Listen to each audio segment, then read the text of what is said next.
No! Fuck. Why did it change all my defaults? What is this bullshit? Oh, okay, now you can hear me. Alright, hello. Fuck, I wasn't paying attention at all. I was just rambling on camera. And you couldn't even hear me. Okay.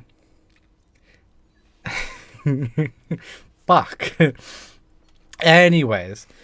So, let me re-explain everything then. I'm gonna say, hey, this video was on my recommended at one point. And then I saw a bunch of memes about it, that it was on everyone's recommended. And I found it interesting anyways. So I want to watch it. I only watched so much of it. And, yeah. So the reason why that happened is because I recently built a new computer. And all my settings got fucked up. And so I had to reset that. And I didn't know I hadn't already. So yeah, that's there. And, yeah. Oh. Okay. So what I was saying. 26-year-old Dawson McGee in a police interrogation. So what I was saying is that, like, people who are trying not to get caught doing something sound so fucking stupid. Like, they're actually really stupid. And it's honestly funny sometimes. And, like, you get those, like, 911 calls. There's this one 911 call where it's like, how much trouble can you get into for cooking meth? It's like, that's a federal crime. So I don't know. That's just police just reminds me of that kind of stuff. And then earlier I showed a video of the person getting a freaking shampoo bottle shoved up their ass. So that was, well, they didn't show it, but it was a 911 call. Anyways, I'm gonna stop in the early hours rambling. Of Tuesday morning, the Monday night before, he stabbed his own mother to death for asking him to move out of the house and get a job. It sounds familiar. Dawson is unaware that he is being recorded on a hidden camera. In 3 seconds from now, he will hear the sound of the door being opened by a detective. And at that exact moment, you will see a remarkably noticeable switch in his demeanor. Like, it's so obvious that, like, I can't believe how obvious it is. There's definitely something I want to talk to you about. Mm-hmm. I want to talk to you about what happened to your mom. Because crazy people don't do that. Well, not that I've met any crazy people, but, like... People call me and say something on the phone. Very bad. What happened to my mom? Well, that's what I'm asking you. Mm-hmm.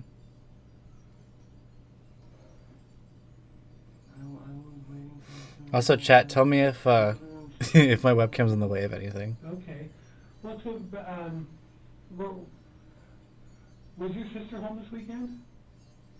I'm supposed to have an attorney? If you want one. Am I supposed to have one? I should request an attorney. Well, that's up to you if you like one. Okay, I'm so brain dead stupid. I don't know what an attorney is. Hold on.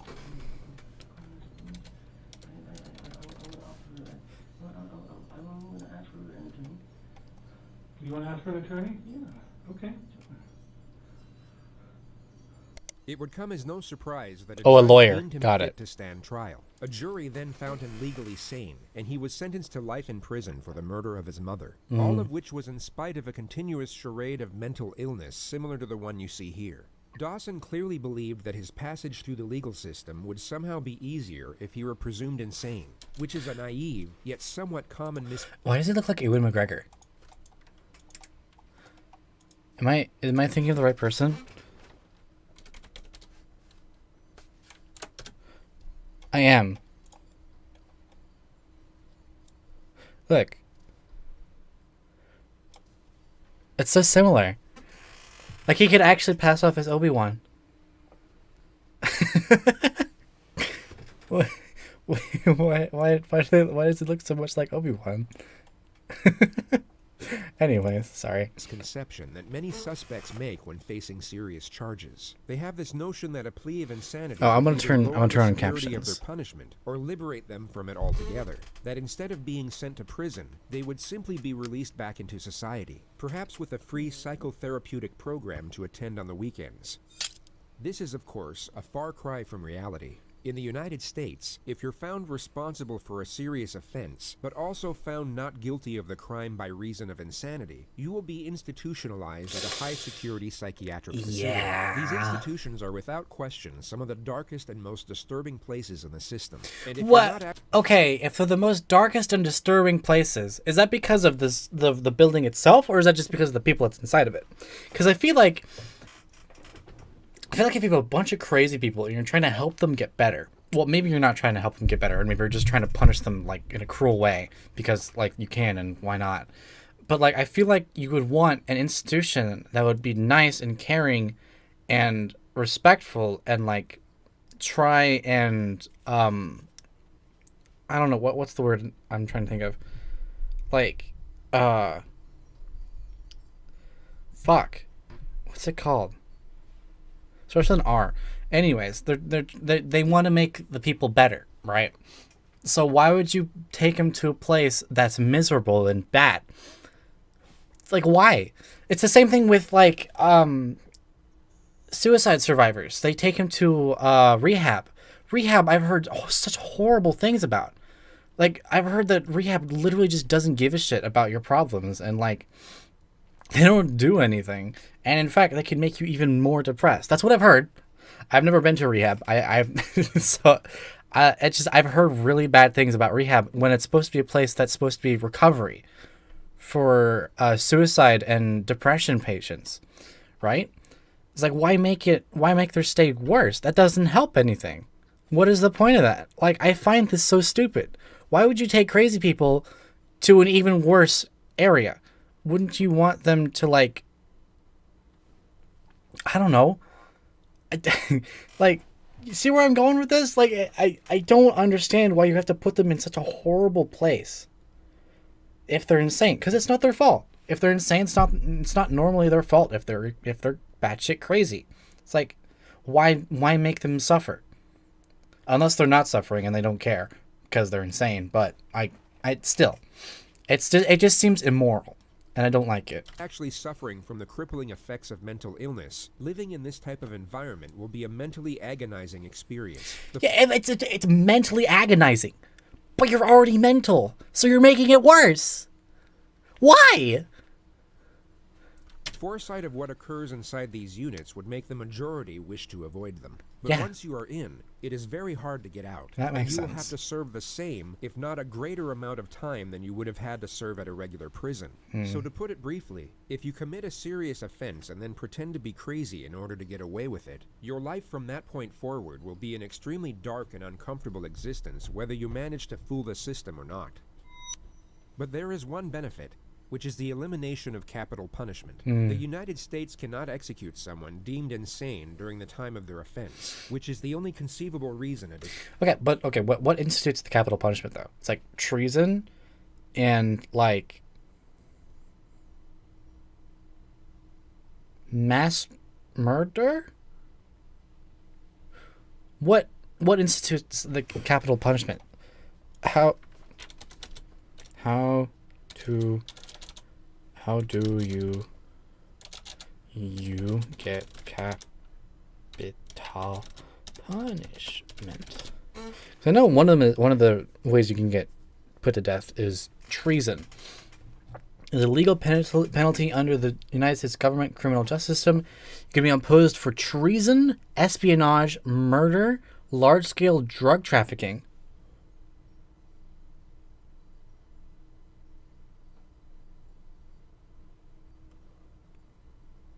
Really? Or attempted murder of a witness, juror, or court officer in certain cases. Okay, that makes sense. Treason makes sense. Espionage, if it's like government related, like if you are espionaging fucking, what is the definition of espionage? Hold on. Espionage.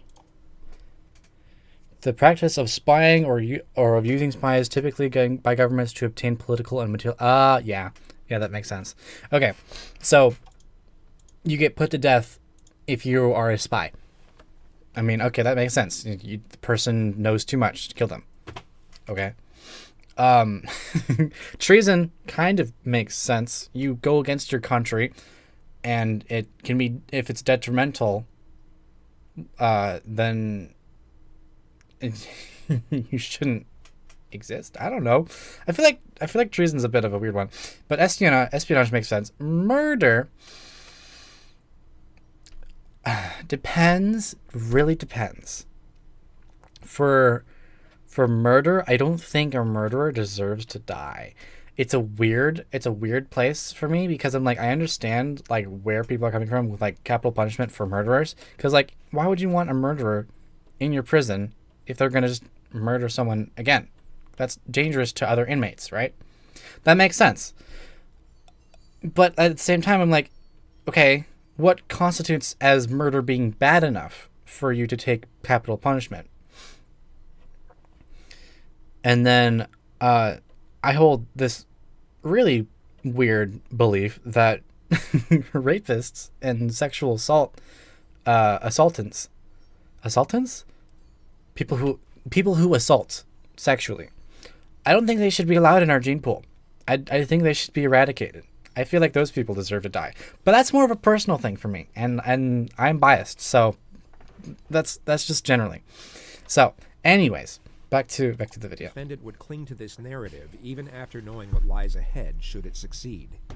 And this happens to be a notion that ties in closely to the primary subject of this video. It will focus on one particular individual whose interrogation footage is so fraught with blatant trickery that most of the segments presented to you won't even need suggestive commentary. You can simply observe and judge for yourself whether you see authentic behavior or not. Yeah. But before showing you what pretending to be crazy looks like, we'll briefly oh yeah, they show us an actual crazy person. Or at least a far more convincing one.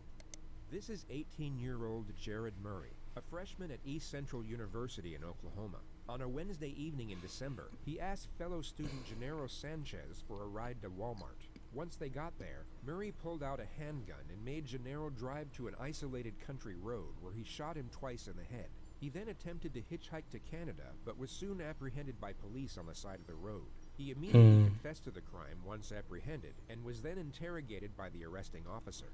I went down to his dorm room and asked if I could be given a ride to Walmart in exchange for $20 gas money. So he took you to Walmart? Yes, sir. Did you both go in? No, we did not go in, sir. We pulled into the parking lot, then I pulled the weapon on him and demanded that he take me to Asher, Oklahoma, sir. Why did all of a sudden you decide that you need to go to Asher?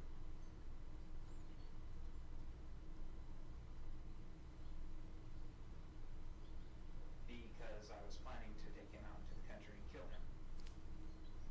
He panicked, then pulled out his phone. I yanked the phone out of his hand, and then he panicked some more. Kept telling me not to kill him.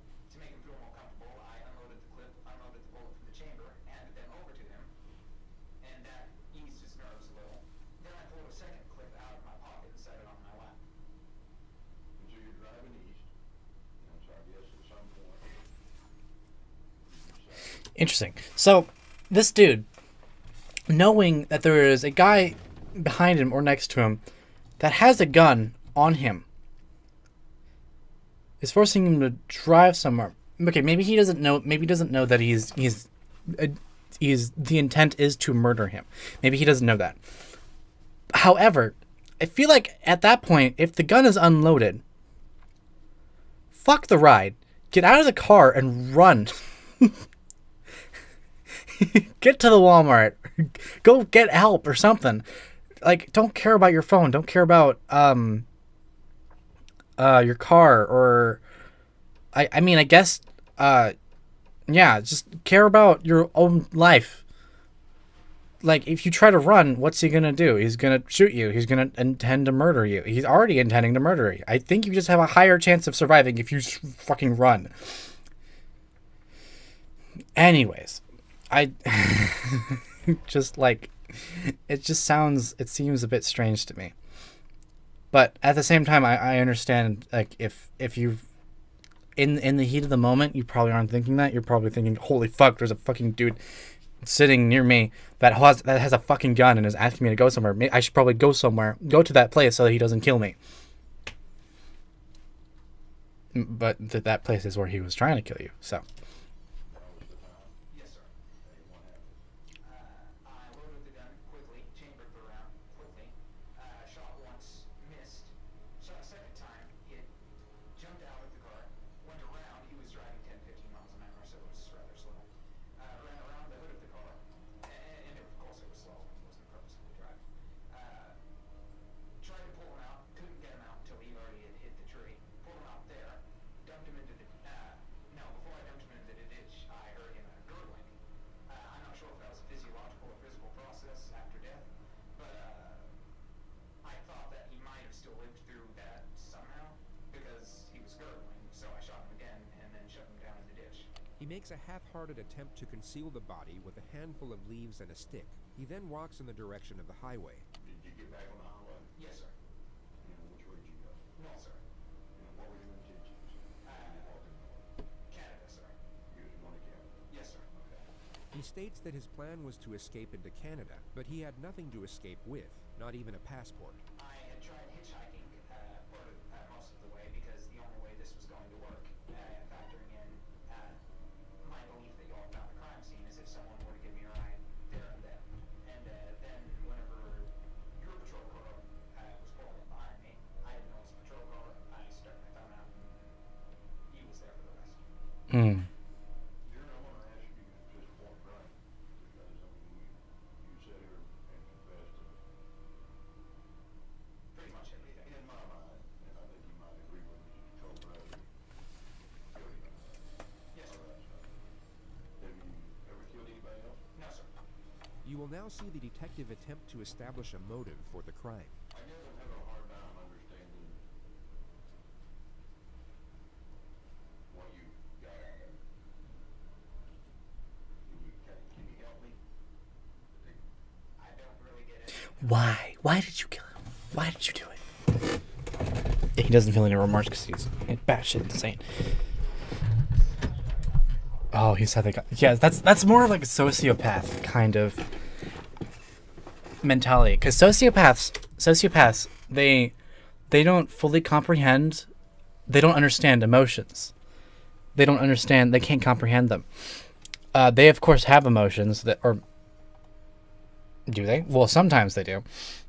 Sometimes they don't. Sometimes they don't even have emotions, and sometimes they're just completely, like, bleak to all things, and they don't feel any remorse. They don't feel anything. I don't know any sociopaths. I've heard about sociopaths who are living in society, and they have to act like they have emotions. And, like, I've heard one story where this woman who's a sociopath, she, the only reason why she doesn't punch people who annoy her is because she doesn't like being in prison. So she just kind of avoids it because of that motive, not because of any emotional motive, any moral motive. They don't have morals. They don't have any. They don't have mortals. They don't contain. So yeah, I find sociopaths to be so interesting because of that, because they don't feel anything, except for like. Well, they do feel stuff, but they don't have empathy. That's what they don't have. That's what they lack. That's what sociopaths have. Anyways, I'm getting off track. So, oh shit. I don't know. I find this case very interesting. It's very sad that the young man had to die, but I guess I'm just still having a real hard time understanding why. yeah. The detective fails to establish a solid motive for a further 2 minutes. The discussion eventually lands on the victim's long-term girlfriend. You know, that you will be upset, heartbroken. I think she will be, sir. How Mm. do you feel? No different, sir. Oh, poor girlfriend. I think you've been honest with me. You told me just straight up, not out of the book. What happened? Yes, sir. You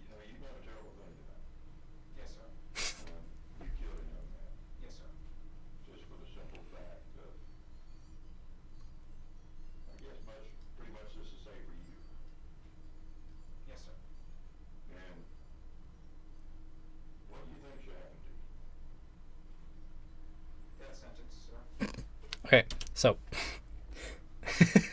remember how I talked about the capital punishment? I don't know if I did. Did I talk about the capital punishment? I did. I did talk about that.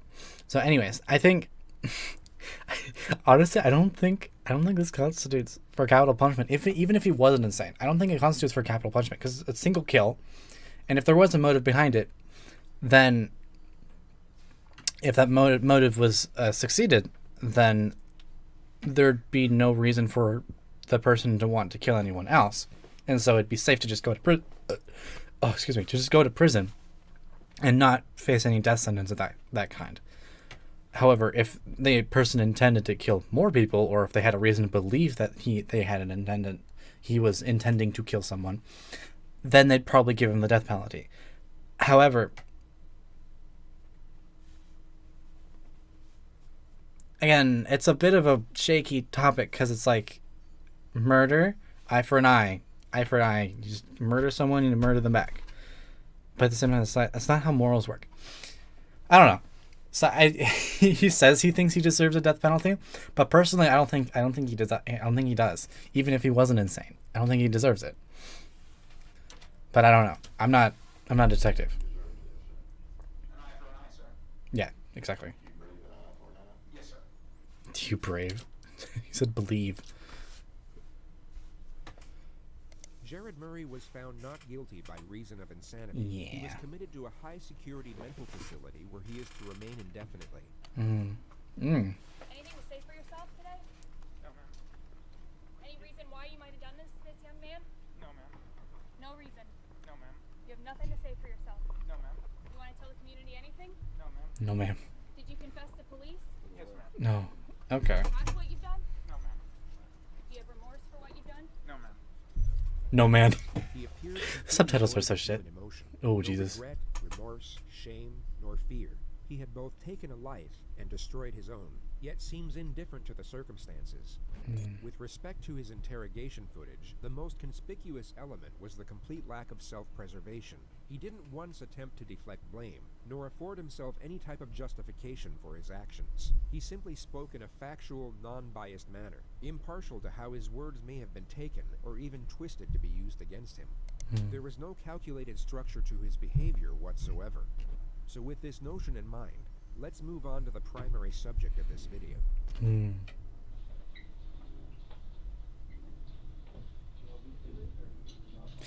Okay, now this person that they're going to bring in as a shooter who shot up his school. It's a bit of a heavy topic. So before I talk anything else, I wanted to mention the death penalty again. This person, I believe, deserves the death penalty. And from that notion, I understand why he's trying to claim for insanity, so that he can avoid the death penalty. And so he has an actual reason, even if he doesn't know that insanity is going to get him to a bad place. I just wanted to mention that because I found the correlation. Wow. So he's trying to avoid the death penalty. I don't know if if he would get the death penalty. I don't know who this person is. I haven't done any further research, but personally, I believe all school shooters, anyone who decides to shoot up a school or shoot up any group of people for any reason, shouldn't be allowed to live. That's just me personally. You could have a completely different opinion. That's fine. Just personally, I don't think that I want any murderers or mass murderers, rapists, or sexual assaulters to live in society. I don't think they deserve to live at all. Anyways, that's a whole personal thing. So don't take it for granted. Just yeah. I just wanted to get that out there. Was there many times in the portrait, right? Oh no, his butt. Hands up, hands up. His butt was on camera. Have a seat. Put your feet up.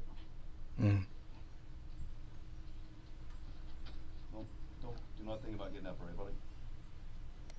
This is 19-year-old Nicholas Cruz. Nicholas Cruz. I'm gonna look him up.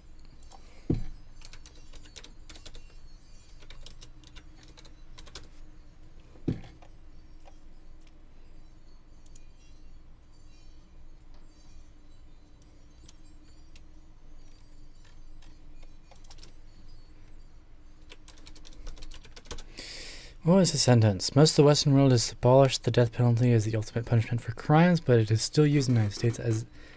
In the September, Nicholas Cruz will face the death penalty. Oh, so he did get the death penalty. Interesting. I shouldn't say anything about that, but I'm gonna say, yahoo, we got him. Even though I think he killed like 17 people, 17 students. It's not okay. This happened in 2018. This wasn't. I think I remember this. It was so horrible hearing about it. There was a whole like rally thing that was happening. So, anyways, back to the video. I just wanted to know what happened to him. 3 hours and 55 minutes prior to this moment, murdered 17 people at his former high school in Parkland, Florida. Among the dead were 3 teachers and 14 students, the majority of whom were 14 years old. 14. The first 17 students were serious. 14 years old. They were fucking freshmen. Not even freshmen. Were they freshmen? Okay, hold on. I'm not stupid. I'm trying to think.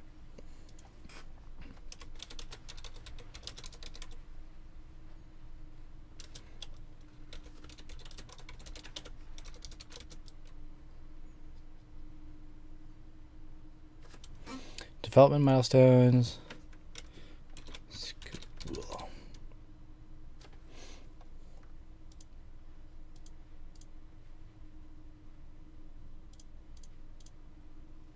Okay, I'm trying to remember because I'm 18 now, and I finished high school. So 4 years ago, I would have been 14. Okay, so yeah, they were freshmen. Seriously wounded during the massacre. And then 17 fired others. his rifle 7 minutes into the rampage, and then blended in with the crowd as he ran out of the building. He was at large for one. This was the one rare school shooter case, where the shooter didn't shoot themselves at the end of their shooting. This was the one that actually had a will to live, because the other ones they had problems and they did horrible things. Don't get me wrong, but like they had issues. They had depression, and they wanted to take out as many people with them as they could, which is why they wanted to go to school shooting and stuff. But this person was different because they did the school shooting and then they just dropped the gun and tried to leave. So he just did it out of spite, basically. 1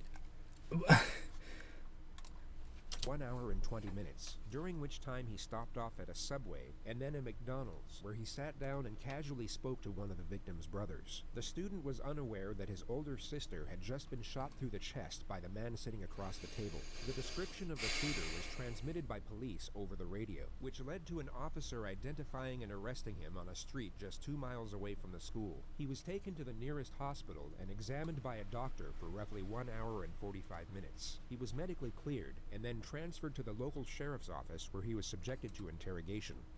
Don't do not think about getting up, right, buddy? I'm just thinking of those poor people, those poor families. I know this happened like 3 years ago, but Jesus, how horrible do you have to be? Oh, now he has pants. Where did he get pants from? That was magic. The moment the subject entered the I had to room, blur his ass eyes earlier. fixed upon nothing but the floor. He's held on to this downward-facing gaze as if he's either in a state of shock or disconnected from the moment.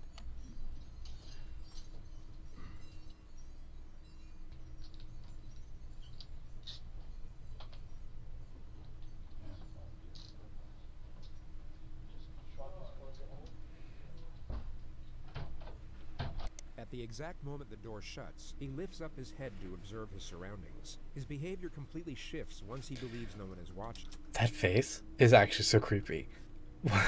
Why is that creeping me out so much? I hate that. I hate his face. I hate it. If we look at his demeanor a moment earlier, we can see the contrast. He went from being detached to alert. His behavior changed as the environment changed, which is a recurring theme throughout this interrogation. It shows us that his mind isn't wandering off during these moments of apparent disconnection. He is in fact fully present and very aware of what's going on around him. Interesting.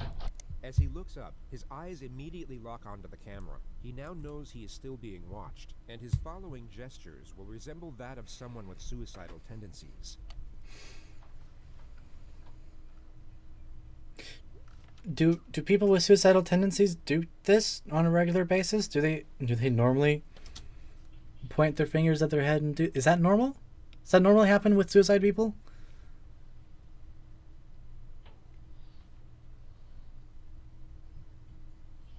It's like maybe a crazy person, but I don't think a suicidal person. I don't know. It just seems stupid. It seems really dumb. It seems so dumb. Externalized suicidal thoughts may seem genuine to some. No, they don't seem genuine at all. They seem really fucking stupid. Framed with the rest of his behavior throughout this interrogation, they are exposed for what they really are: an act, a calculated attempt to garner sympathy and paint his character in what he believes to be a more positive light.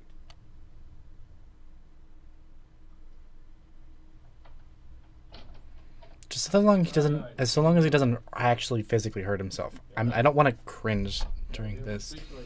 I am squeamish. Alright, I just need to ask you really your name and date of birth just to confirm I got it right, and I'm gonna see if you want a glass of water or something. What's your first name? This is a situation where the proof against the suspect is already conclusive. He is without question responsible for the crimes under investigation, making the pursuit of a confession not essential. The police know he did it, but they need to know why he did it, which would already require a complex strategy in order to obtain the correct information. But the suspect's first recorded statements upon his arrest have now made the procedure considerably more difficult. What's going on today, bro? The demons, man. Demons?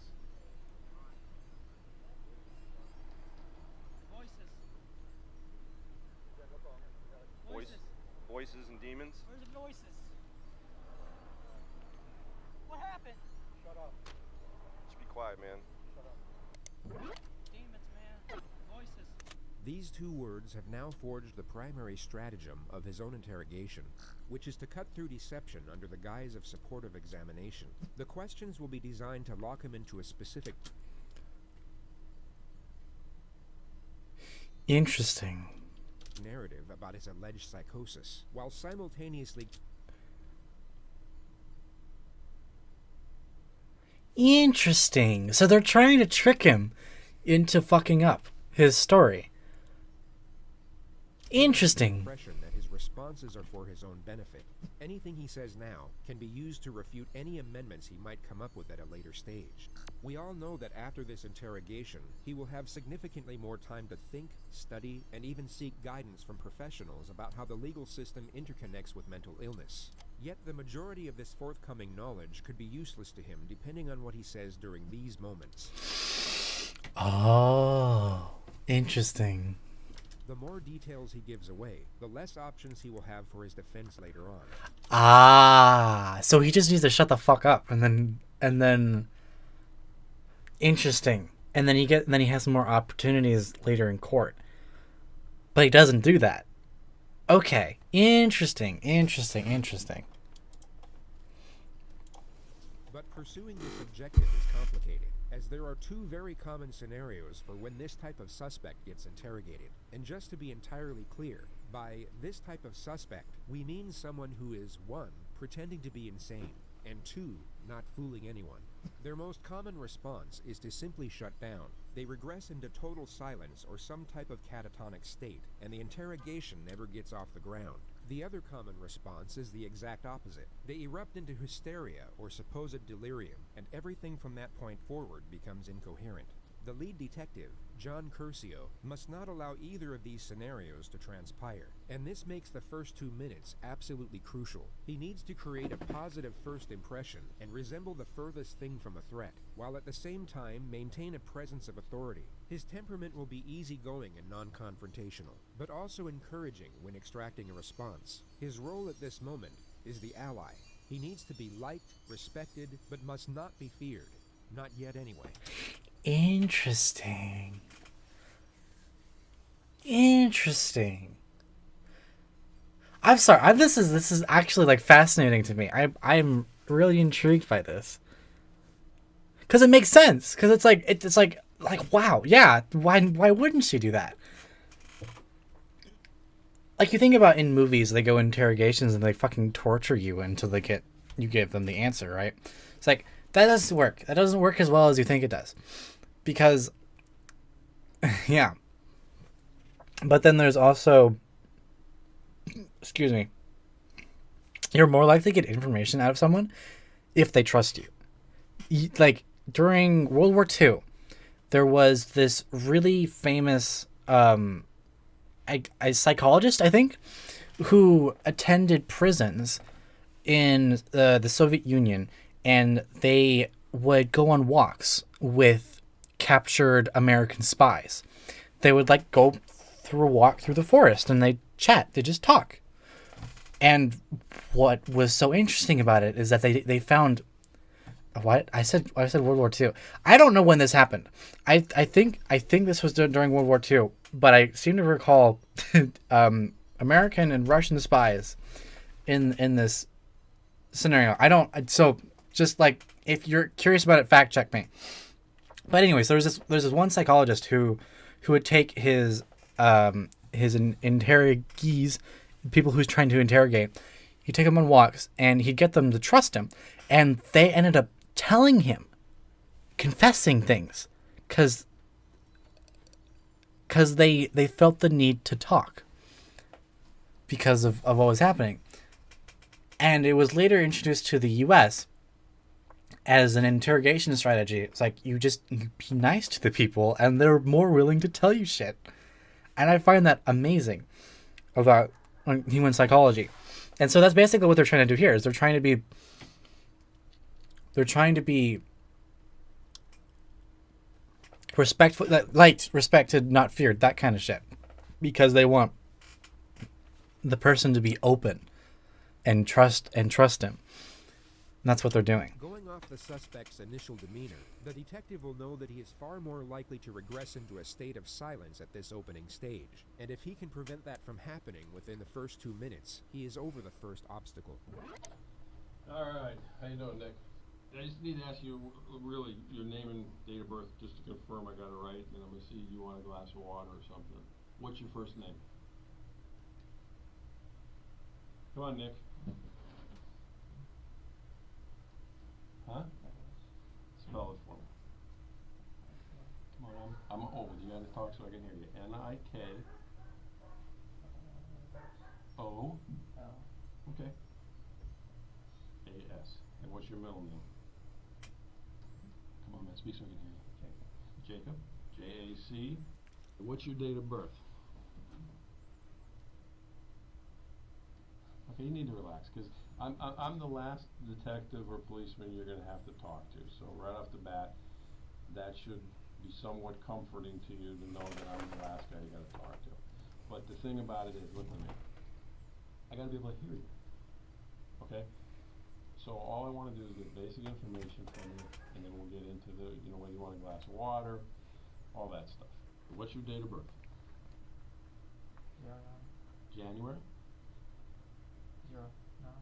09 September. The investigation team already know the answers to these basic questions. Their only purpose are to initiate a response, and their non-threatening nature make it more likely for the suspect to engage. They are essentially the opening wedge to get the two-way dialogue flowing. And although the suspect is still partially committed to his catatonic state, as we can clearly see, he is still responsive, making it unlikely for him to regress into complete silence from this point forward. Everything up to this moment has gone to plan. The detective has one foot in the door, and he can now develop the relationship from a more secure position. He goes about this with a standard method of rapport development. the offer of food and water. Alright. Now you do this. You want cold water? You don't know if you want cold water? Thank you. I'm gonna bring in 2. Because I want one that was hot. And then if you decide you want to have it, that's fine. You sure you don't want something to eat? The refusal to accept I do. food and water I'm hungry. is a familiar response which you may have already seen on this channel. It's a glaring manifestation of shame. This is not to be confused with guilt nor remorse, both of which require the acceptance of responsibility, which in turn directs our focus outwards on the feelings of others. Shame, on the other hand, shifts our focus on the perceptions of others towards ourselves. The subject is afraid of how it will look if he accepts the offer considering the circumstances. He instead wants to appear as if he's so negatively affected by the events that he's unconcerned with meeting his basic needs. Of course, I have so many different keys. Alright, I'll be right back.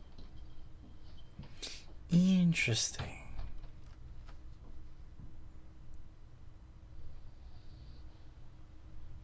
Once again, his demeanor abruptly switches when the detective leaves the room. With his head buried in his hands, it's anyone's guess as to what is going through his mind at this moment. But what you are about to see next is extremely revealing.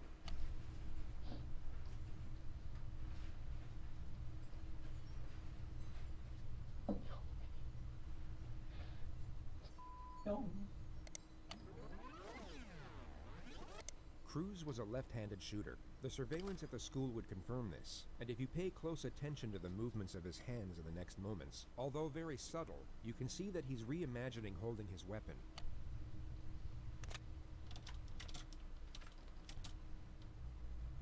But what's more telling is how his demeanor abruptly stops and then completely switches right before he looks in the direction of the camera. He goes from holding a rifle and beginning to smirk to then pretending to cry and reverting back to his suicidal mannerisms. This all occurs in under 4 seconds.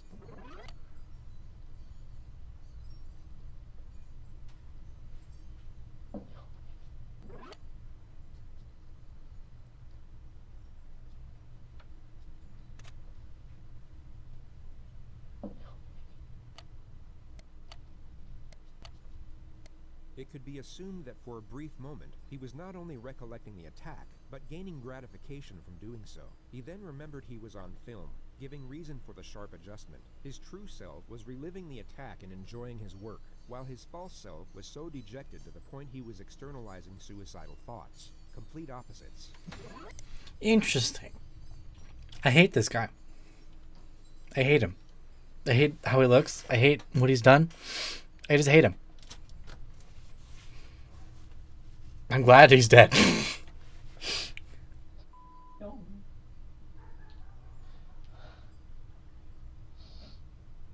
His next calculated charade is one of self-harm. He first bites him. No. No. No. No. I said none of that. No, no. Nah. I'm not even sure if I'm allowed to have that on YouTube. Well, I mean, this video is on YouTube, so okay. Without drawing blood or leaving any marks that were visible in his jail. Oh, okay. So he doesn't do anything bad to himself. Okay. And take photographs. Never mind.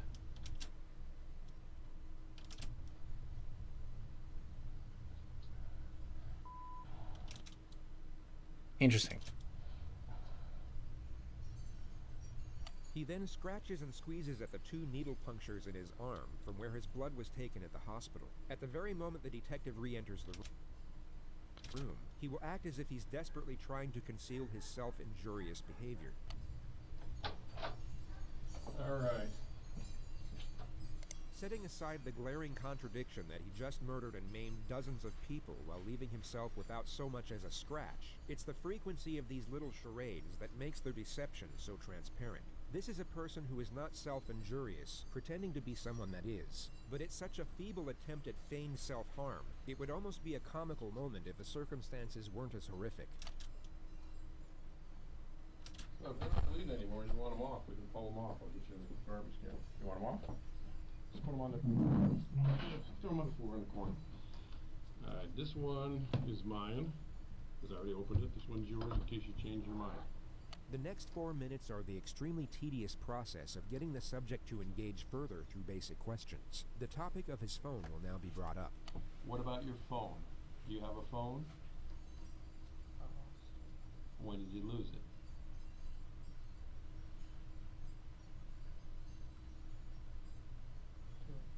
Today? Okay. What kind of phone is it? Okay, is it a flip top, an iPhone, a Samsung? It's a phone. What's the number?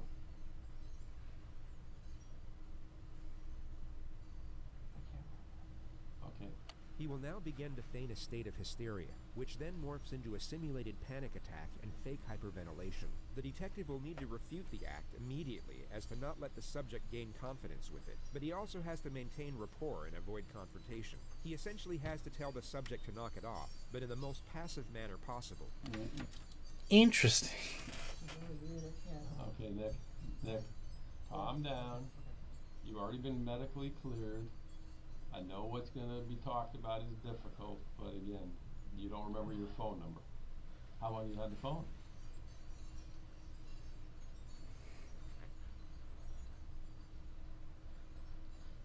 How long have you had the phone?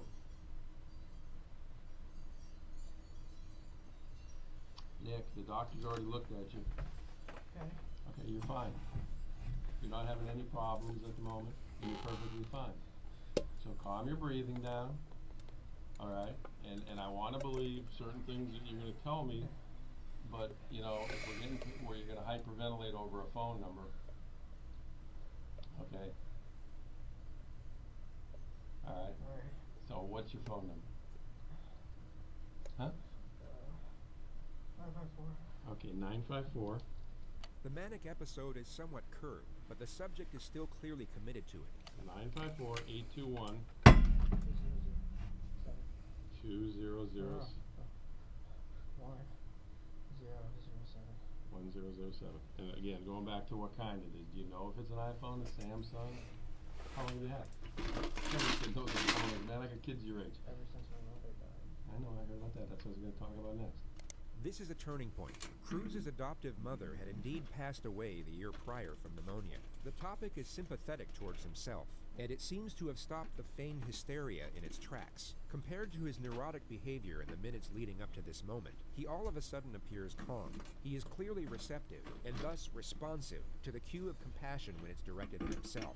The detective recognizes this, and although he said he would talk about the subject's mother next, he instead focuses on it immediately to keep him engaged. Alright. So, but you had, since your mom died, how long has your mom passed? I can't remember. Okay. This year, last year? November? Okay.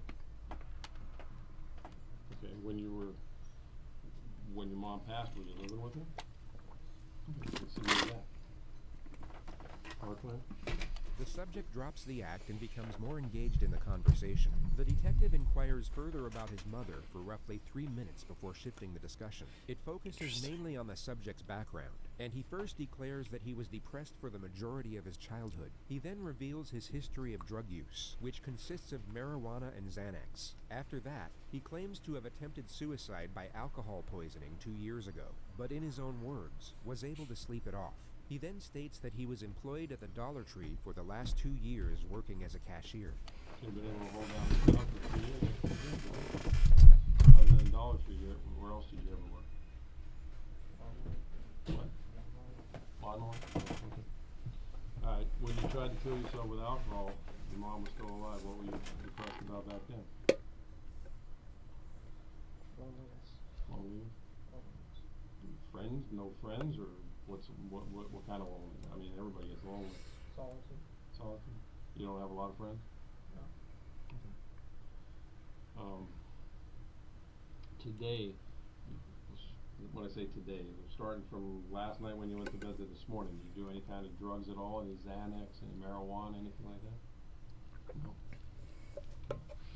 The subject reveals that he has a biological brother whom he was adopted with. He then claims to have been making $1,200 a month at the Dollar Tree. The discussion now lands on what his aspirations were. When you weren't depressed, what did you want to be when you got out of school? A ranger, an Army Ranger? Did you ever apply, fill out any paperwork to try to go to the Army? I took the Azure, failed. Okay, why'd you fail? Because I was stupid. You what? I'm stupid. You're stupid? Okay, were you gonna take it again? I was afraid to take it. Okay, but you had aspirations to do something with your life. You wanted to be it's a hell of a thing to want to be an Army Ranger. The discussion moves on to the subject's gun collection, which continues for roughly 4.5 minutes. The attack on the school is yet to be mentioned, but the last gun to now be discussed was his choice of weapon to commit the massacre. What made you choose out of all the guns to want to buy an AR-15?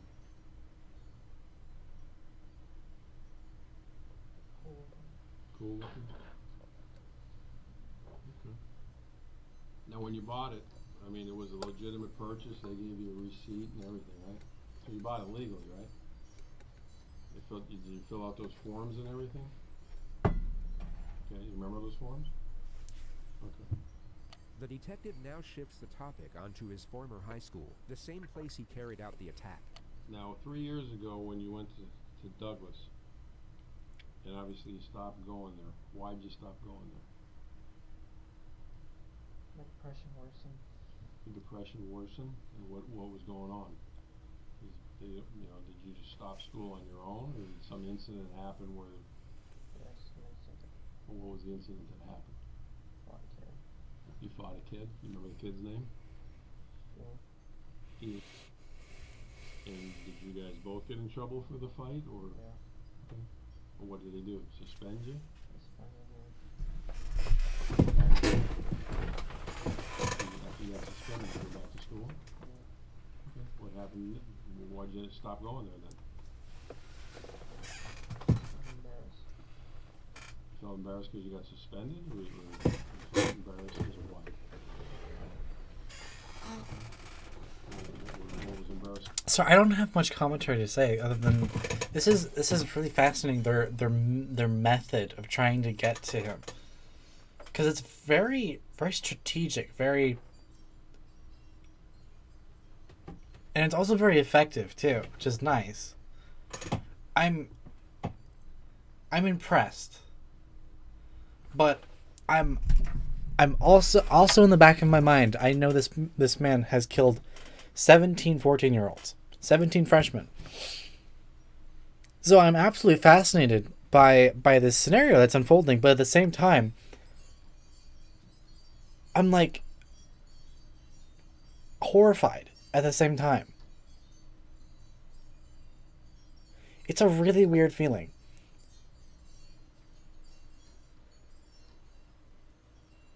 Cause it's also really weird because I'm like, I may or may not be rooting for like both sides, which is weird to think about considering what horrible things that this person has done.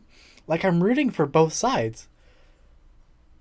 I'm rooting for our justice system to figure it out and to arrest the person and eventually get to the trial. But I'm also rooting for this person to come off as crazy and just do absolutely something so stupid. Like, it's a really weird mix of, like, holy shit, this actually happened, and yeah, you got him. Good job. He's dead. And so I'm just it's a really strange mix. Granted, this did happen 3 years ago, so maybe I'm all right to say certain things about it. Like, most people have forgotten about it. You know, of course, people living in Florida haven't forgotten about it, and they've done a lot of things to like help with shootings and all that. But yeah. It's a really weird mix of feelings that I have, and I don't know how to perfectly describe it. So I'm just gonna keep watching. Well, what was embarrassing about it?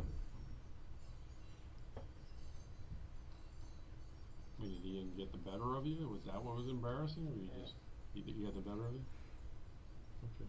He has just provided the state with a solid argument for a motive. Establishing a reason for an offense is critical when dealing with claims of insanity. It can not only indicate premeditation, but also calculated malice in connection to the crime. Considered absent in the mind of the criminally insane. He also asserts that he was lonely and depressed while attending the school, all of which can reinforce the argument that he was exacting revenge upon the community in which he felt ostracized. Alright, so you go back to school. What ends up happening? You just stop going to school out there, or you got into more problems? Were they? Got into more problems. What was the more problems? Failing class. Okay. Not going to school. Okay. And this was all while your mom was still alive? Yeah. Okay. Did there come a point in time where you just stopped going there, or they expelled you? I just stopped going. Yeah. Transferred me. They transferred you? When they transferred you, was that upsetting to you? Yeah. Okay.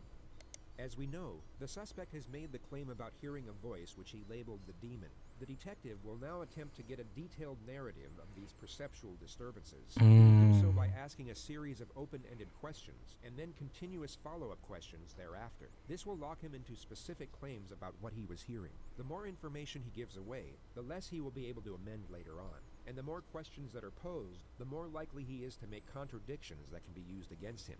The suspect believes this is some type of clinical evaluation for the sake of his own well-being, and this misconception will become glaringly apparent later on. He, at this moment, is oblivious to the fact he is giving information away that will be used to cut through his own defense in years to come. Wait, when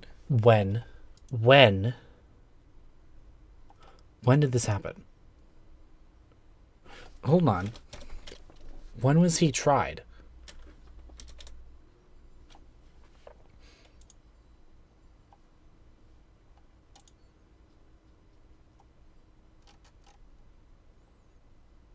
Oh, this happened like...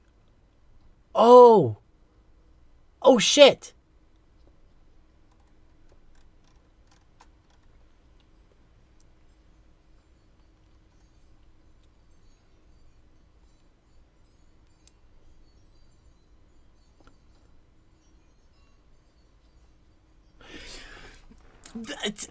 The trial is still happening. He will face the death penalty, the death sentence this September. This September. I thought he was dead already. Like they already like straight up like gave him the lethal injection like a couple years ago. No, it's happening now. Okay. I didn't know that. So I'm looking at this article specifically here. It says Parkland school shooter to France death penalty. Parkland school shooter to face death penalty during September trial. This was published May 23rd of this year. Wow.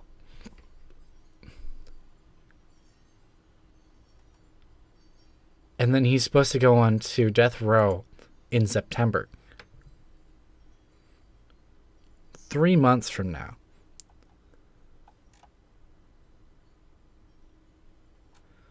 Oh, he did it in February of 20... Oh, okay.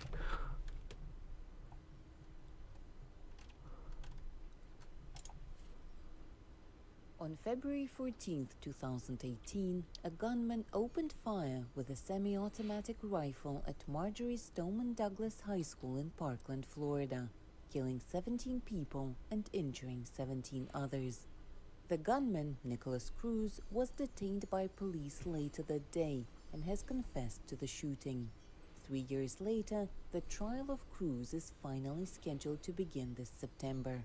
If convicted, Cruz faces the death penalty. The way it works is there's two separate trials. Why does it take so long? Why did it take so long? Because of the pandemic? Is that why? That only covers one of the 3 years. Why the other 2 years? Why is he now facing trial?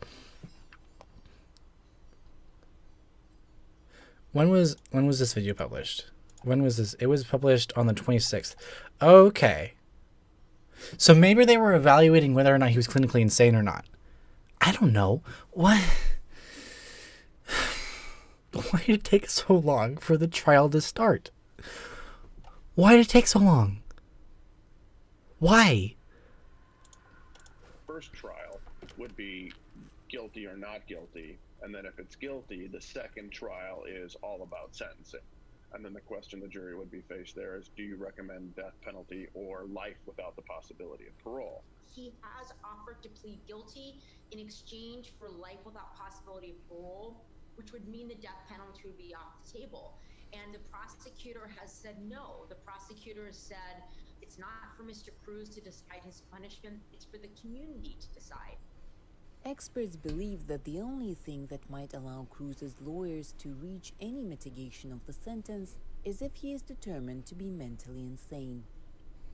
This trial is going to be about whether he should die, whether his mental illness and whether other issues mean that he should only go to prison for the rest of his life. I would expect that if he does raise the NGI, the not guilty by reason of insanity defense, that he will not prevail. If Cruz is deemed sane by the court, 12 members of the jury will decide if he deserves death by lethal injection. Yet imposing the death penalty is increasingly rare in the US. 22 states have outlawed the death penalty, and the number of people put to death in the US has fallen dramatically since the 1990s. In all, 17 people were executed in the US last year, compared to 98 in 1999. Yet over 24 states still allow the death penalty to punish the most horrific crimes. It's actually fairly frequent in Florida. We've since the United States Supreme Court the death penalty is fairly frequent in Florida. You shouldn't be bragging about that. That is not a good thing. It's like, oh yeah, in Florida, we killed the most people. That's fine. It's like, excuse me, what? Okay. Oh wow. Sort of re-allowing the death penalty in, I think, 1979. Florida's executed 99 people there. We have the third highest population on death row in the country. It seems like he's like flaunting it, like he's bragging about it. I'm just like, okay, all right, buddy. Behind California. Like they're proud of it. And we execute the second most of any other state behind Texas. Most executions take place in just a few states. In 2020, 5 states, Texas, Alabama, Georgia, Missouri, and Tennessee, put people to death.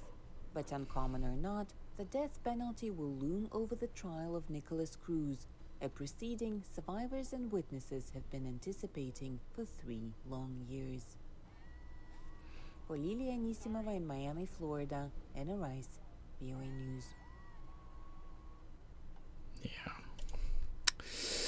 This also brought up a huge issue about gun violence in the U.S. and a bunch of other things too. It was a really big eye opener for a lot of people about gun violence, which is horrible to think about because this could have been prevented if we already considered gun violence to be not a good thing, and we actively tried to prevent it, and therefore 17, 14-year-old kids wouldn't have had to die. However, it is still better late than never, just at the expense of 17 people. Anyways, continuing with this video. You're talking about demons. What are the demons? Voices. Tell me about it. What are the voices about? It's another voice, the evil side. The evil side, the other half of me, that's bad. You won't like him. He's not good. He'd be like, "Urgh," and you'd be like, "Ah."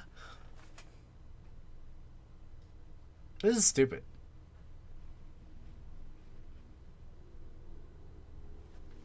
How long has that voice been going on? Did you ever tell anybody about the voice? Never? What does the voice say to you? Burn, kill, destroy.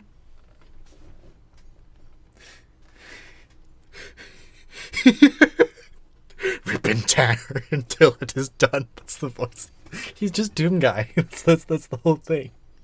Oh God. Oh, am I a horrible person? Oh. No, realizing that this trial, this whole thing is happening, is like happening now. No, I feel like a horrible person. It's like, all my respect goes out to the families who suffered loss. Goes out to the friends and family, people who cared about these people, all the people who got injured, people who got shot. I give all my respect and condolences to those people. However, this man is stupid, and I feel like I have a right to make fun of him, like a similar right to make fun of Hitler, but not to make fun of the Jews.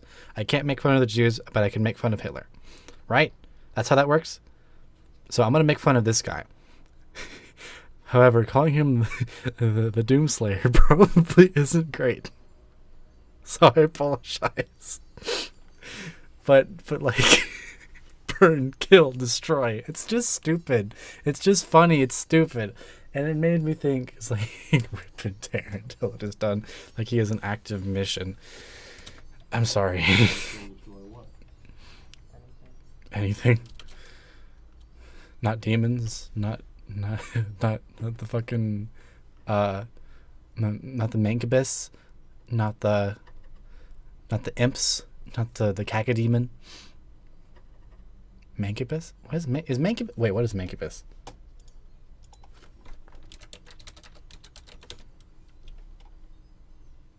Ah, that is a dim creature.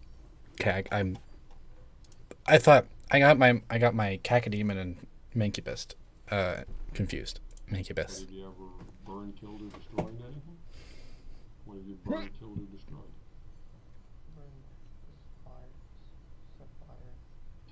To what? Oh, a fire pit. Okay, well, I mean, the voice told you to burn something, you built a fire. A fire pit.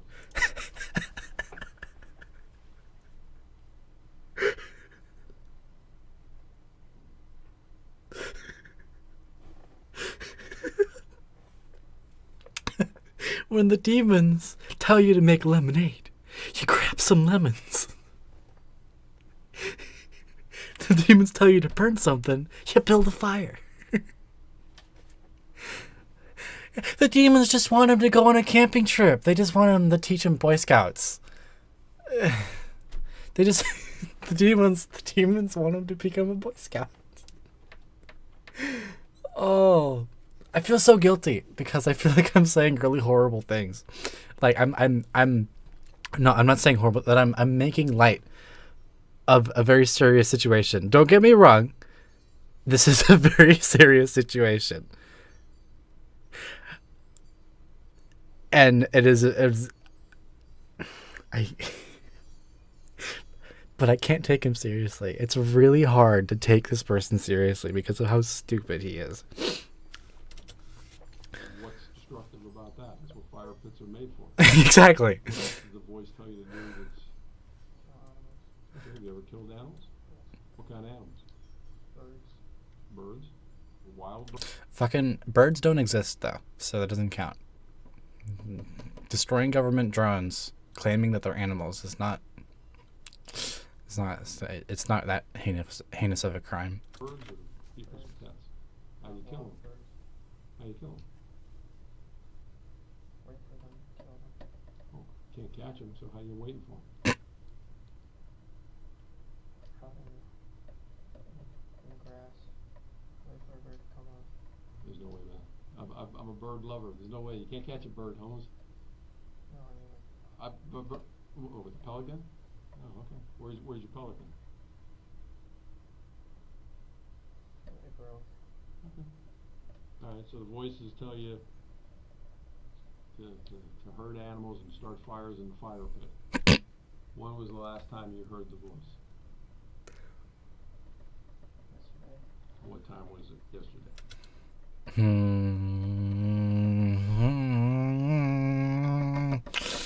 I hate this person. I hate him. But he's funny, okay? Oh, God.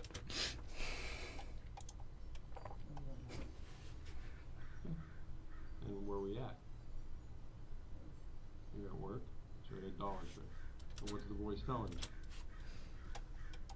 you? Night shift at Dollar Tree.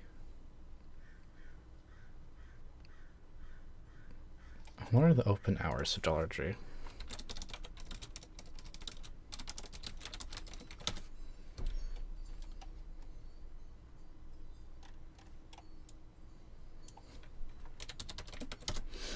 I want to see.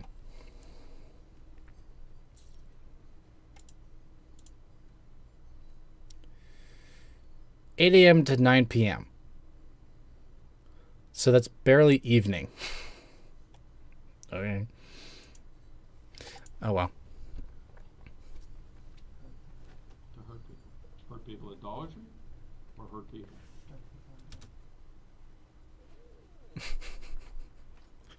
Damn Dollar Tree people.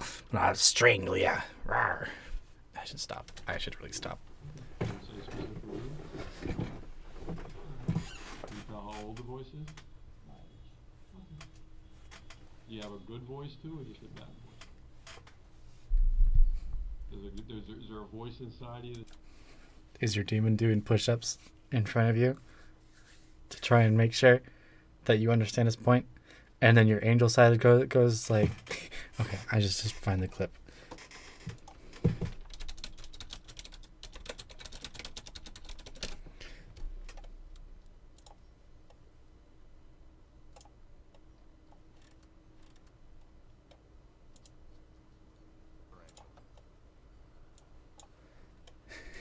Is it anything like this? Guess where I am right now? Uh-huh. In the bag. Still think I'm not the victim here? What? It gets better. Oh, he's doing his own theme music?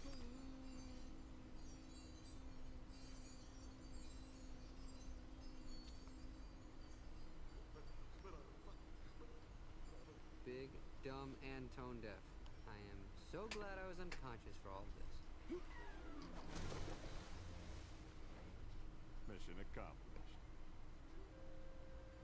It'll get to it.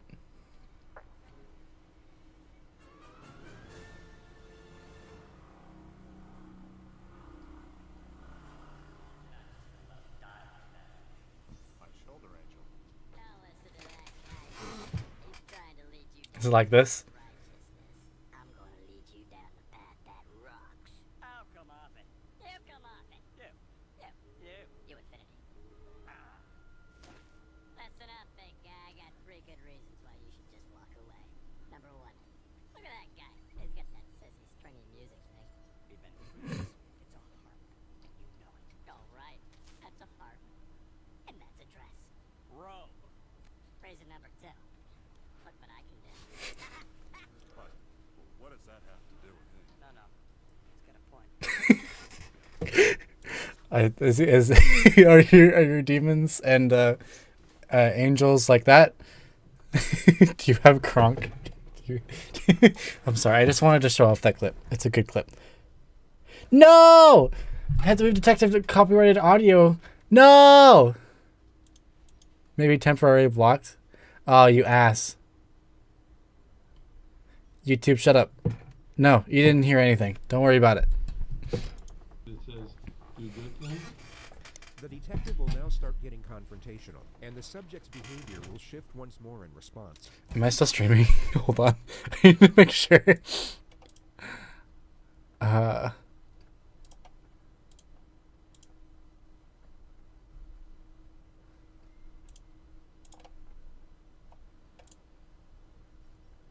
Yeah, I'm still streaming. Okay. Cool. Who whips? Hopefully that doesn't just end the stream real quick. Maybe temporarily blocked. I think I'm okay though. I apologize, YouTube lords. And his responses will become much faster.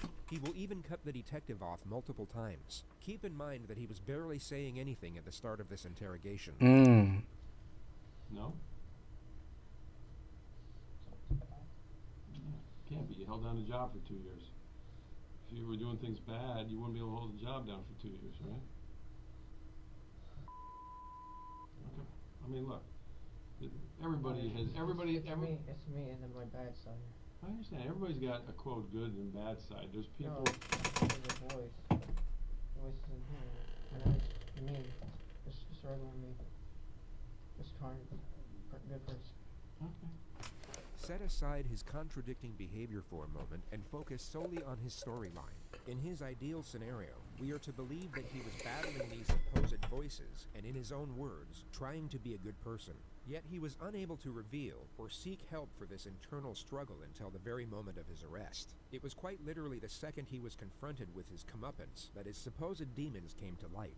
Now that he is in custody, with the atrocities already committed, he is somehow able to maintain control over the force that was previously keeping him silent. But a deleted video that would later be extracted from his phone would tell a very different story. Hello. My name is Nick, and I'm going to be the next school shooter of 2018.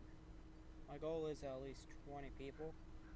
With an AR-15 and a couple tracer rounds, I think I could get done.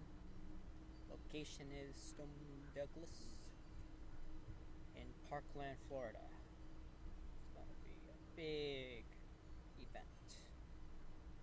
And when you see me on the news, you'll know who I am. There are no signs of perceptual disturbances. There is no anguish, doubt, hesitation, or uncertainty when announcing his intentions. By his own narrative, he claims to have continuously fought against the evil intentions of the voice. Yet from a visual standpoint, there is no conflict in this video whatsoever. It's me and then my bad side.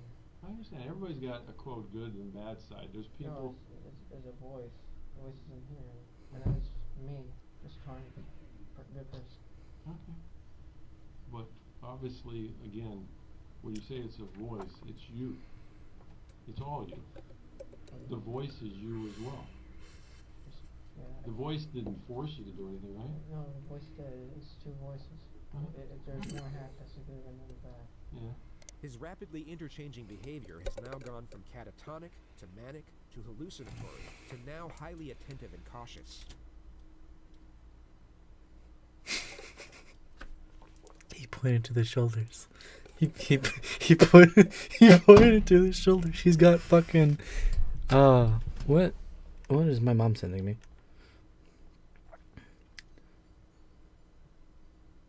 Oh, my mom's sending me baby pictures. You guys want to see baby pictures of me? Well, not baby pictures, toddler pictures. Me on a seahorse. Oh, here. Me on a seahorse. That's me.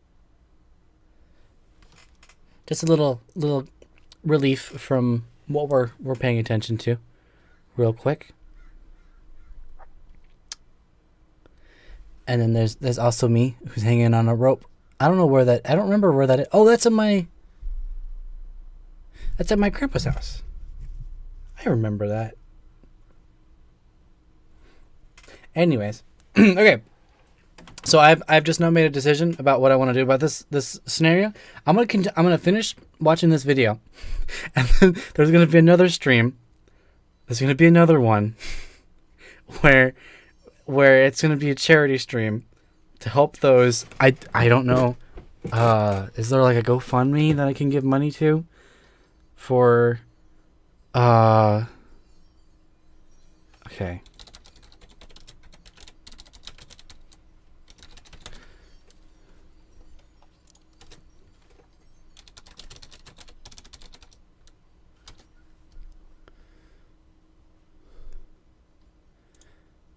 How I can help the victims. Okay, we're gonna look at this. We're gonna look at this together here.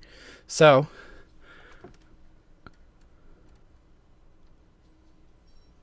donors.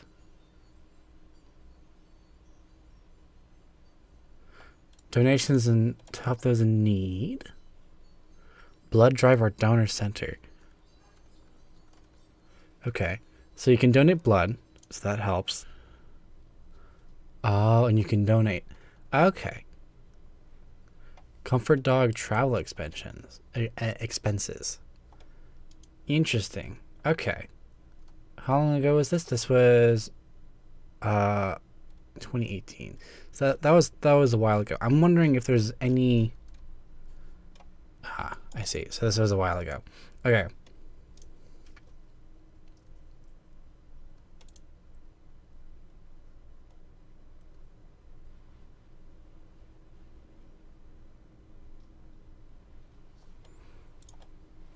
I'll turn off my ad blocker real quick. Excuse me. I just did that. There we go. This was updated February 16th, 2018. GoFundMe. Ah. Okay, so there's already been a ton of money donated.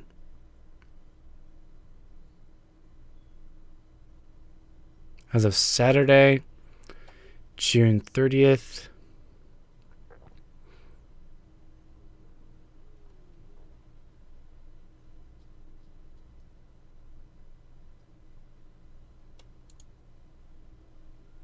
Interesting.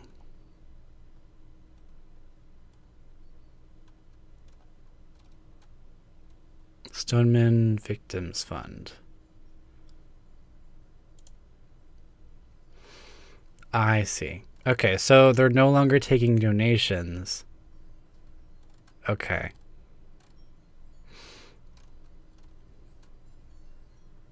Alright.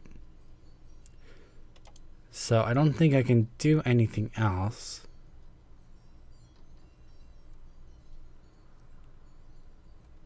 Alright.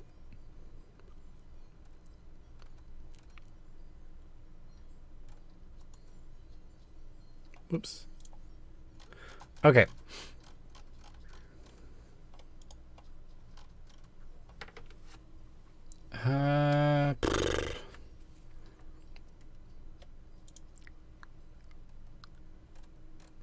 What are they calling it?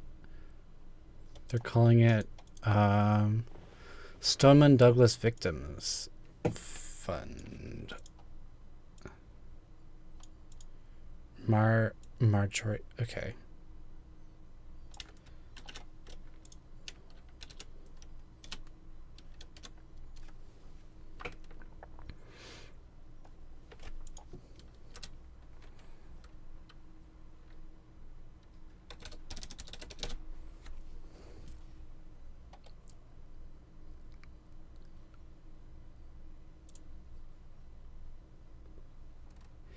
Is there no way?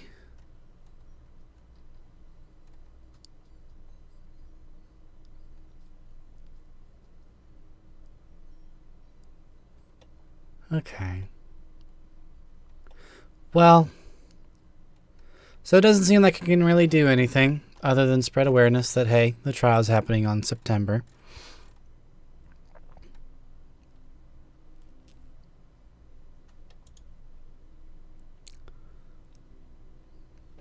Okay. All right. Well,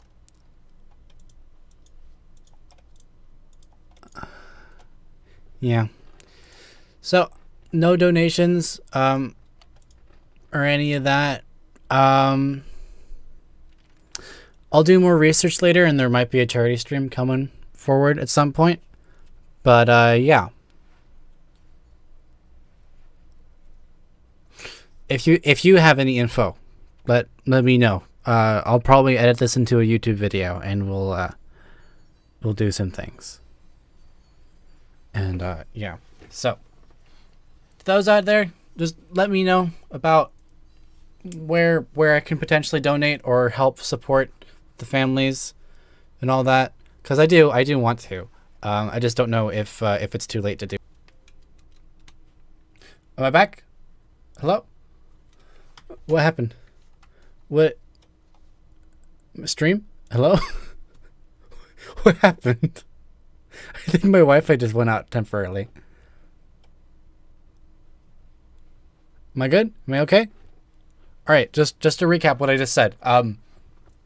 If you find anything about this that I can help support, or that you guys can help support, or anywhere that can be donated, let me know.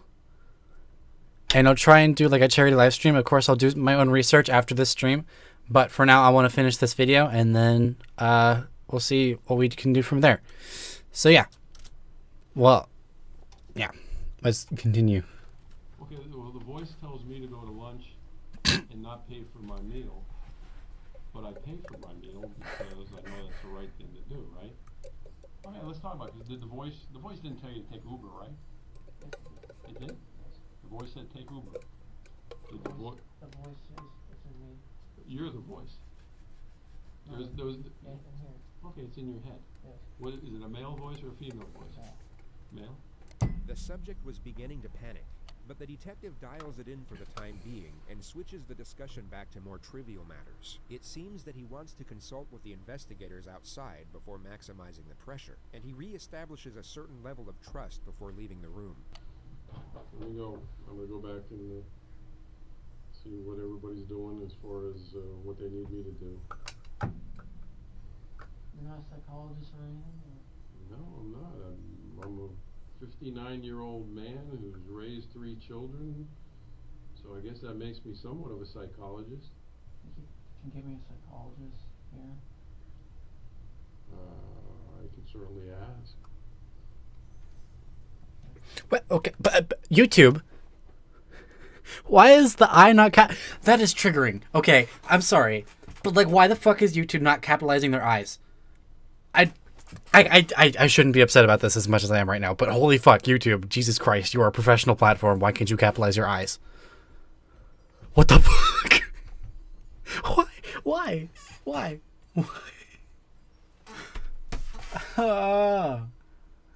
the fuck? Alright, anyways, it's unrelated.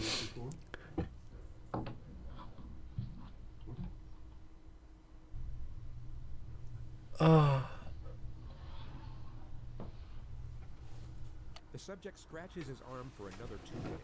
He then switches to a hallucinatory state and appears to be seeing things in the room.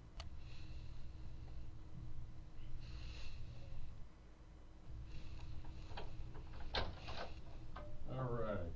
Got some stuff here. Stuff.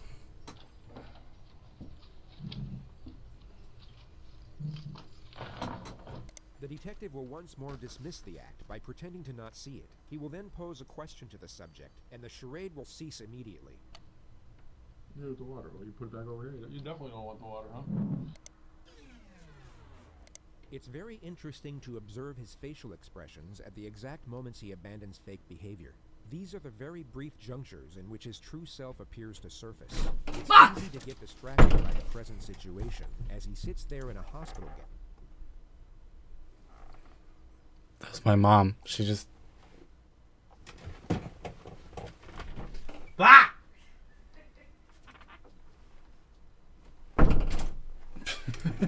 Okay. Just startled me.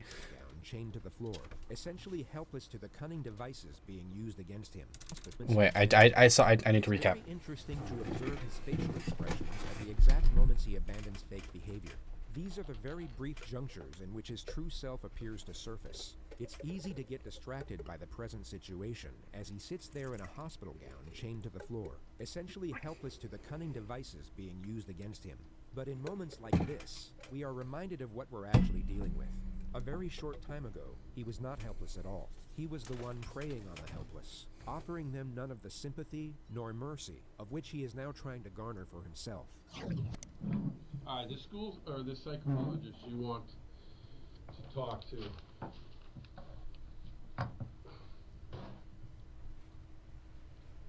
Obviously, I would have to tell him what you want to talk to him about. So, what exactly what do you want me to ask him, or why do you want to talk to a psychologist? Find out what's wrong with me. Well, what do you think's wrong with you? I don't know. The detective in this next segment will attempt Hearing voices, seeing things. I don't know what's wrong with me. Well, obviously it's an act, but like, if you were actually a crazy person, like, I don't know. I don't know what's wrong with me. Hearing voices, seeing things, is normal. Deal with this in my daily life. It's fine. Nothing wrong about this. further information information about the supposed voices, only he will no longer have to tread carefully in order to maintain a friendly connection. He will still secure useful information, but also get confrontational as and when he pleases. The risk of frightening the suspect to the point where it stops the interrogation is no longer a concern. When you hear the voices, are the voices like outside your head or inside your head when you hear them? Inside. Okay, so it's not like you don't hear a voice from that corner talking to you. It's inside your head. And is it always the same voice, or is it only one voice?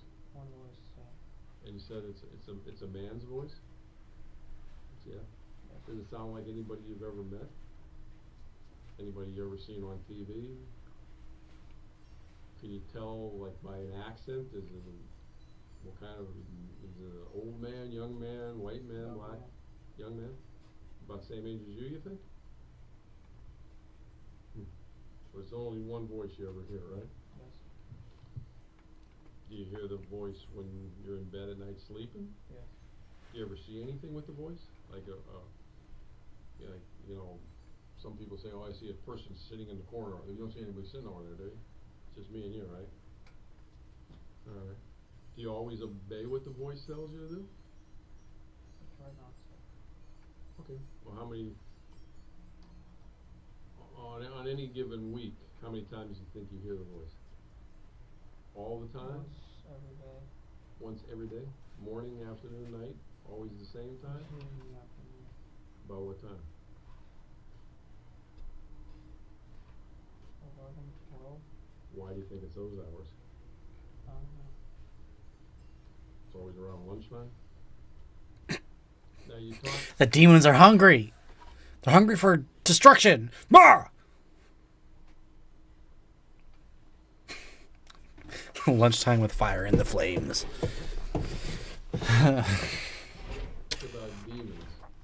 By the way, I mean no disrespect to any of the families. I feel like I've already mentioned this, and I want to make it like crystal clear that I mean no disrespect to the victims or the families the victims to the families of the victims. I mean no disrespect to them. I legit this is a horrible thing that happened, and I'm just making light of the situation because content. So just be aware. Please, don't hate me too much. When you talk about the voice, the voice is the demon. So there's not two. Does it have a name? No name.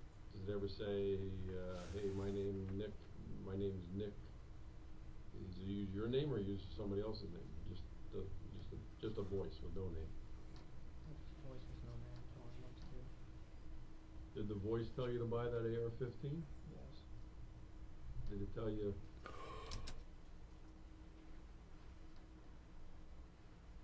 Oh, they got him.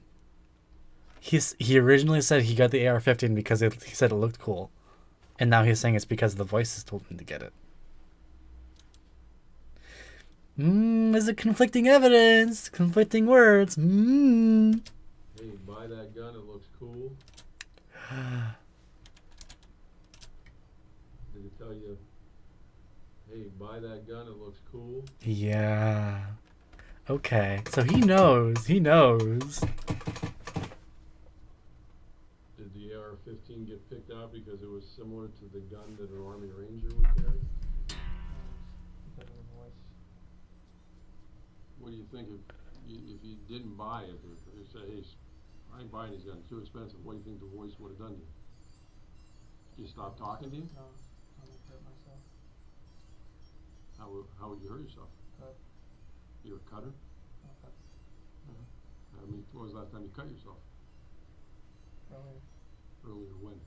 I was fishing.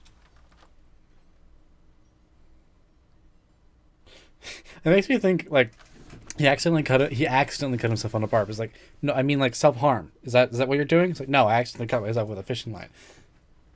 Earlier today or early? Earlier today. Where were you fishing at today? At a lake. Okay. Before the school shooting? What did you cut yourself with? No. Those little scratches on your arms?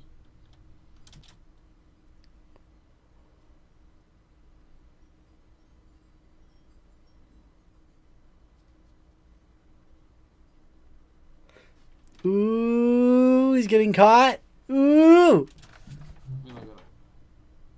Come on, man. I get worse scratches weeding my flower bed than that. You weren't trying to hurt yourself.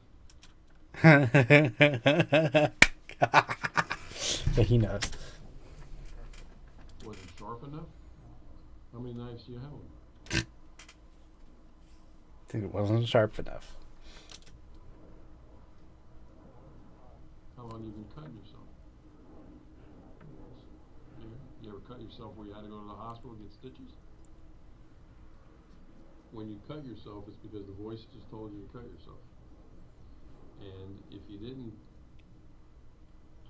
talk or you didn't listen to the voice, then you were going to be alone because your voice was your only friend. That's kind of what you're saying.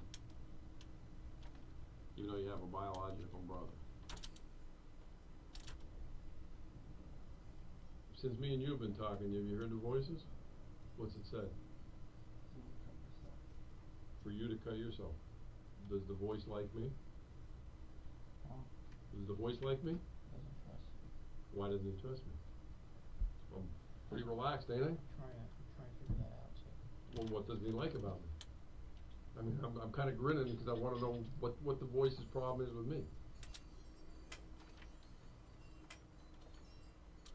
This is entertaining to watch. I can understand why so many people have watched this video. What doesn't he like about me? I treated you fairly. I've given you water. I talked nice to you. You know, I'm too nice. How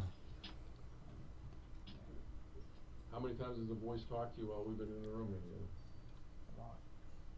Has the voice said jump out of the chair and do anything bad to that policeman? Saying kill yourself now. I don't really believe there is a voice, to be honest with you. Voice. No, I don't think there is. I'm telling you the truth. No. I mean, I feel you probably want to kill yourself because of what happened, but... No, the voice is telling me to kill myself.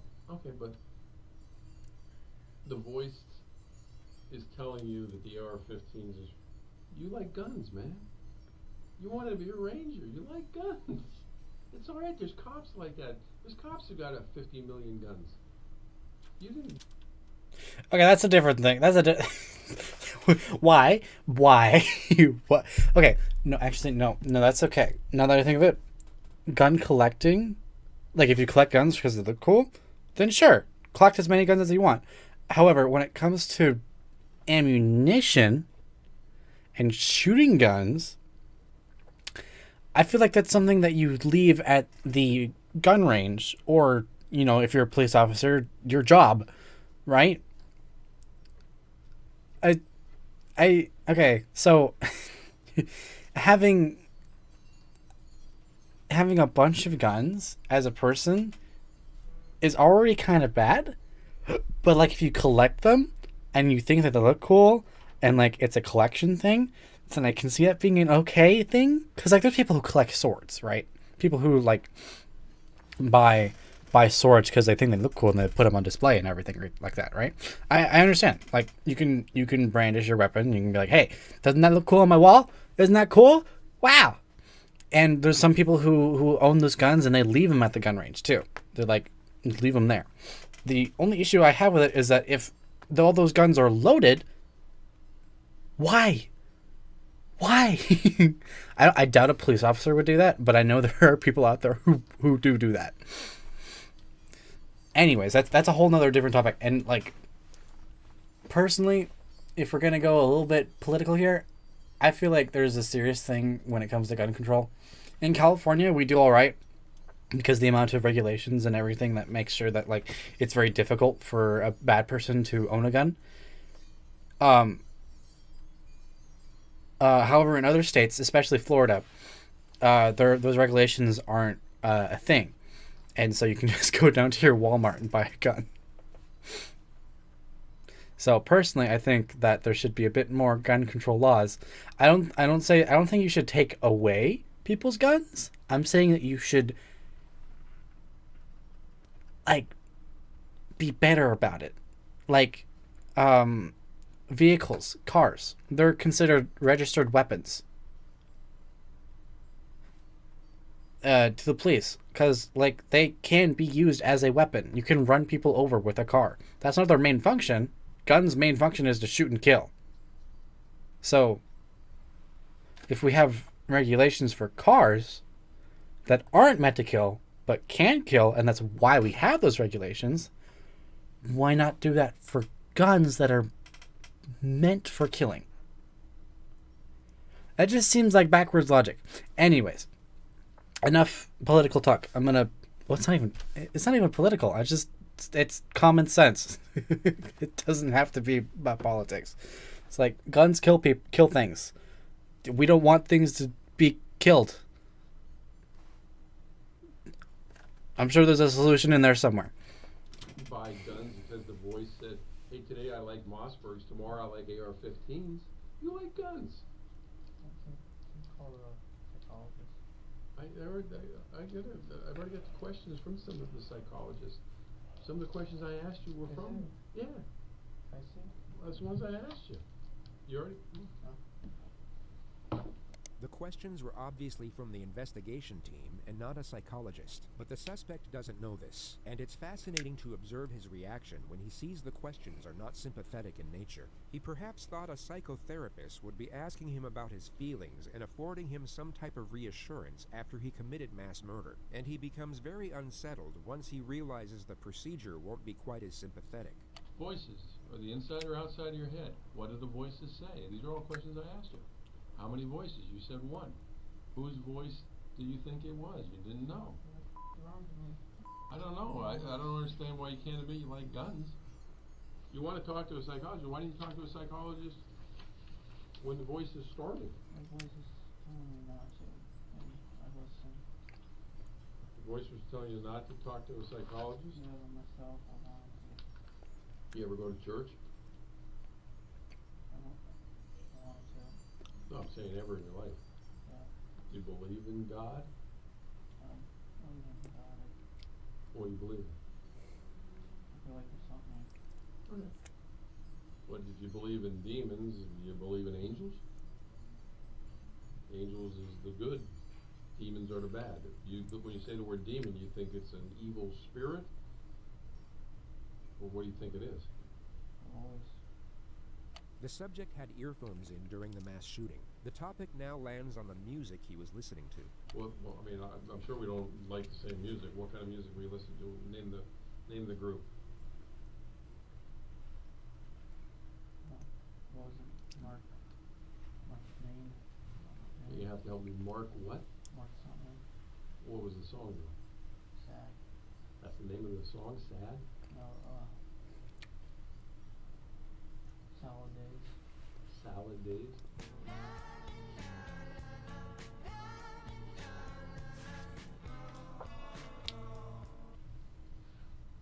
Hold on 1 second. Oh, you listen to more than one song? What other song you listen to? Just a lot of sad songs.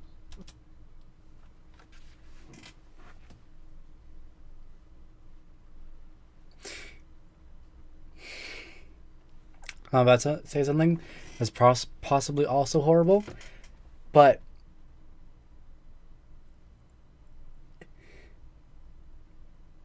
that does sound like the kind of music that a person roaming around shooting people would be listening to. Like, personally, it sounds like music that Deadpool would be listening to as he's going around shooting thugs, right? That's the music he'd be listening to. I can't be the only one who thinks that. Oh, man.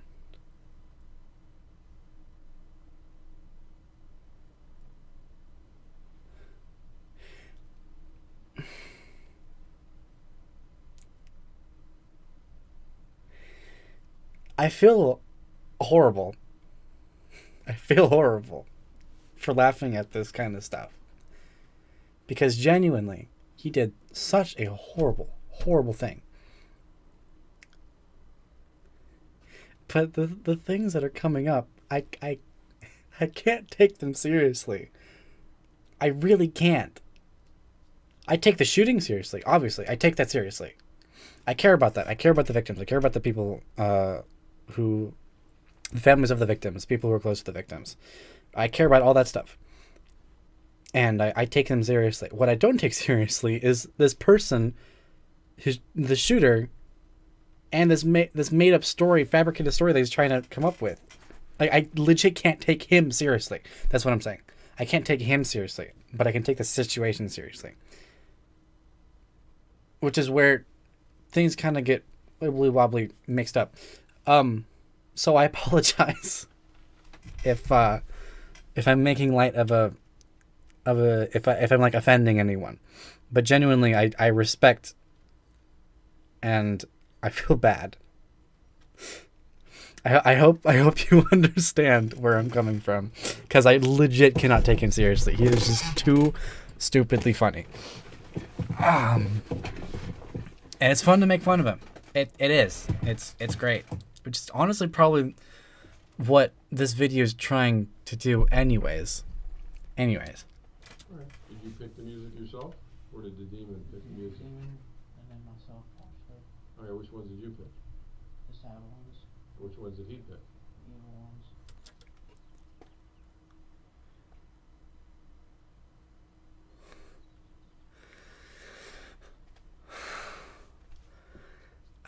You see why I'm saying I can't take him seriously?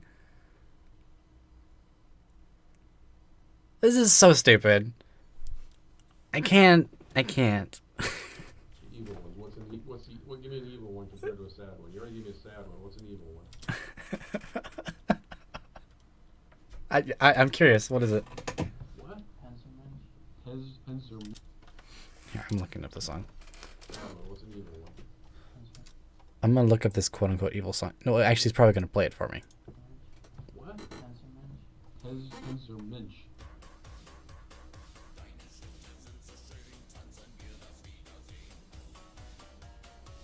And what does that say? I don't know. I mean, there's no lyrics to it? No. Oh, well, there is lyrics, but I don't know what it means. But is it in English? No. What language is it in? German. German? Do you speak German? No. Then how do you know what the lyrics mean? I don't.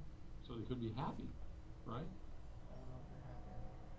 Well, again, you don't because you can't speak it. The demon chose and I didn't choose But you have them on how long do you think you had them on your playlist? for a long time. Okay, so you listen to them a lot of times? So you had a playlist of music that the demon helped you pick out, but you picked out some of them.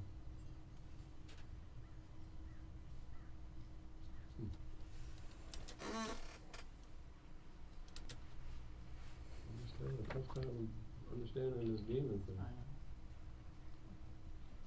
Well,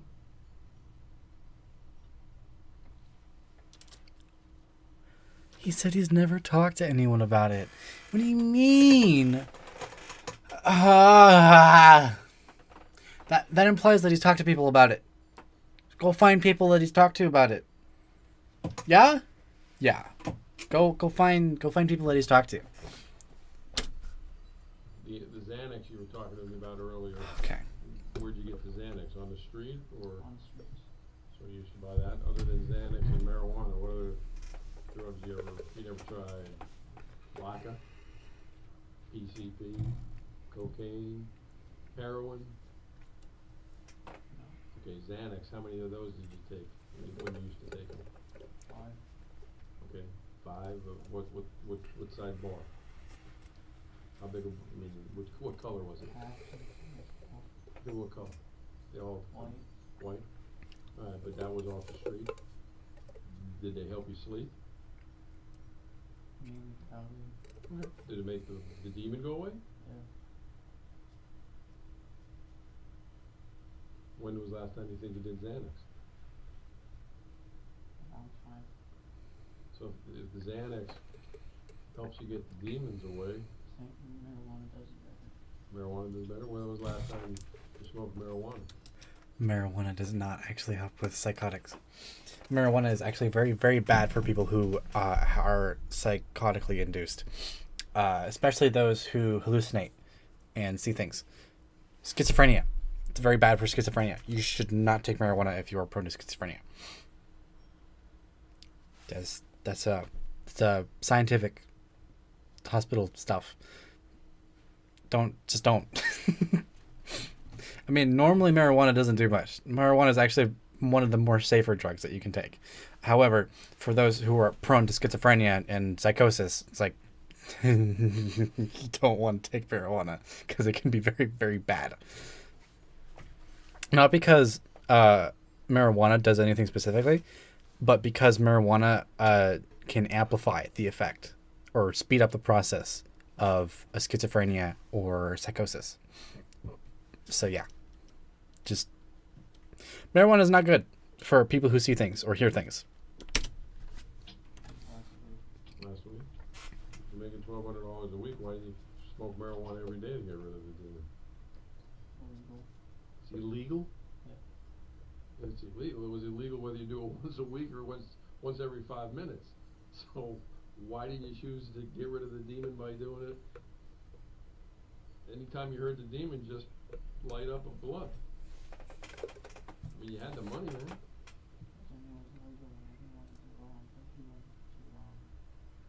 Okay. Wait, sorry, I was reading the YouTube subtitles because I knew it was illegal, but I didn't want to. Okay. I see. So the demon wanted you to do wrong, but then your good side didn't want to do wrong by smoking marijuana? Even though it made him go away. Well, I don't know why you didn't tell the doctor then you had anxiety problems and marijuana and Xanax cured your anxiety and made the demons go away. It seemed like an easy fix, man. If that's true.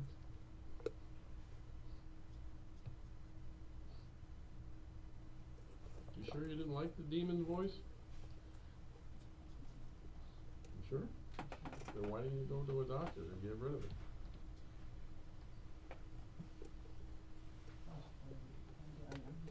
Why, well, forget that for a second. Let me ask you another crazy question. Was the demon there that night? Ian beat you up on campus? Was the demon there that day when Ian beat you up on campus? Yes. Okay, so who did Ian beat up? You or the demon? Okay, so why didn't the demon do something to stop it? Huh? I don't know. That's a good question because the demons tell you to do all these bad things. Why couldn't the demon get you mad enough to get the best of Ian?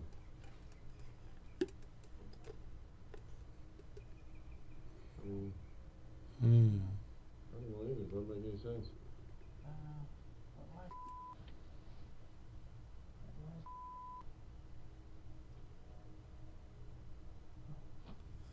don't know. The demon's this I don't know why. all-powerful thing that tells you to do bad things and you're afraid of it. Why did the demon just take over right then when Ian was getting the best of you and get the best of Ian? Why did the demon not do that? What do you think?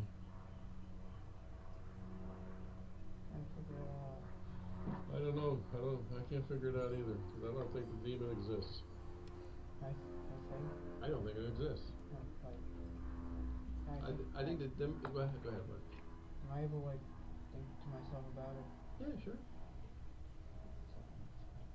Hey, you can think all you want. I'm just thinking about the gym. Alright. Well, you want me, I'll leave you to think for a while and I'll come back and talk to you. I personally, I think you're using the demon as an excuse. I'm not. I promise. You could have stopped the demon by getting a prescription for marijuana. You could have stopped the demon by getting a prescription for Xanax. You could have stopped the demon by illegally doing marijuana, which you were doing anyway. You could have stopped the demon by doing Xanax illegally, which you were doing anyway. You could have stopped the demon anytime you want. You didn't want to stop the demon. The subject seems to be coming to the realization that he's not going to be treated as a victim. As he begins to meet this reality, you will notice him exhibit signs of fear. You will then see him attempt to escape the confrontation by feigning a state of psychosis once more. The detective will recognize this, but this time will not afford reassurance. He will instead apply further condemnation, and a visibly frightening realization will engulf the suspect from that point forward. It's essentially the very beginning of retribution. The detective introduces him to the rest of his life at this moment. You didn't. You could have. I've given you 4 ways you could have stopped the demon, man. Okay, now you know you're just acting like that because. No. Okay, well relax. You're just acting like that because I'm making sense. Calm down. I'm making sense, and you don't like when it makes sense. No.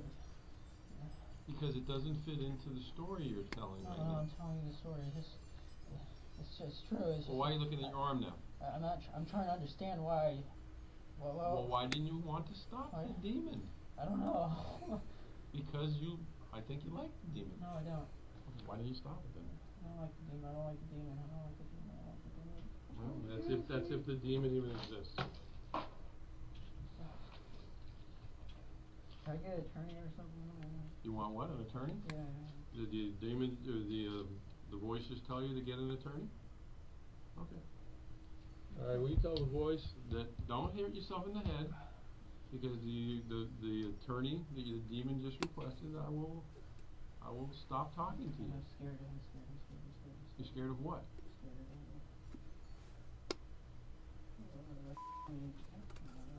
What? Why wouldn't you protect me, man? I don't know. Why wouldn't you protect me? All right. Well, again, your demon wants an attorney. Does the demon know an attorney? Any name in particular? Okay. All right. Well, just relax. You're done talking to me. And once again, I grabbed the wrong key.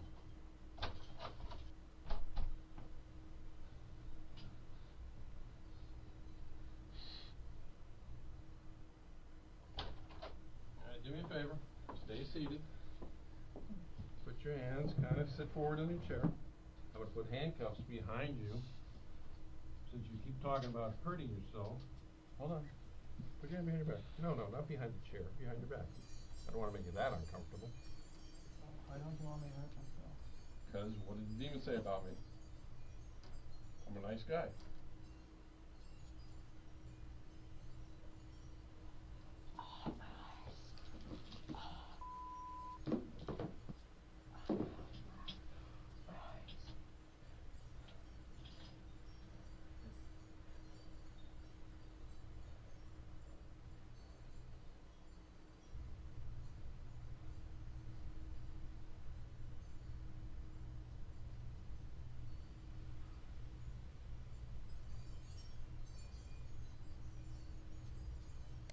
Nicholas Cruz was taken to the Broward County Jail, where he remains in isolation to this day. His trial date is yet to be scheduled. The 20-year-old has been held without bond since last year's mass shooting that left 17 people dead.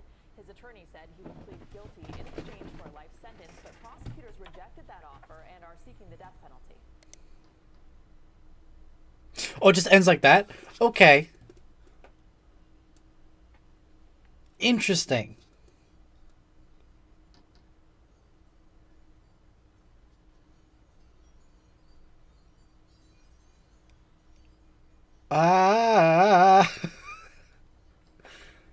I guess interesting is the best I have to say.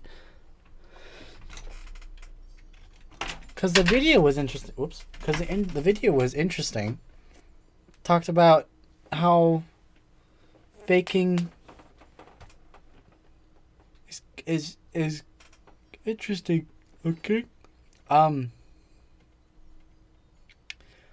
I don't really have much to say about that. I personally hope he gets the death penalty. But at the same time, I also want to see his trial because of how funnily stupid this person is. This horrible, horrible, stupid person. I'm curious.